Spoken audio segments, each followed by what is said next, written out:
ধর্মের কাছে সত্য, জ্ঞানীর কাছে মিথ্যা, আর শাসকের কাছে শুধু অস্ত্র।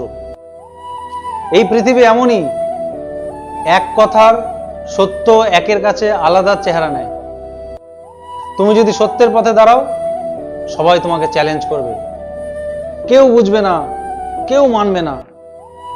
জ্ঞানীর কাছে সত্য মানেই উপলব্ধি, বিশ্লেষণ, শক্তি। আর ধর্মের কাছে সত্য মানে পথ, নৈতিকতা ও বিশ্বাস।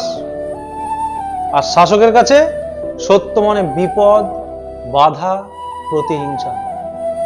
তবুও সত্যের পথে দাঁড়াও, চুপ থেকো না, ভয় পেও না, থেমে থেকো না। কারণ সত্য সাহস দেয়, শক্তি দেয়, ইতিহাস তৈরি করে। আজ তুমি যদি সত্য ধরো, কাল ইতিহাসের পৃষ্ঠায় তোমার নাম দেখা যাবে। এটাই তোমার অস্ত্র, এটাই তোমার জীবনের বিজয়।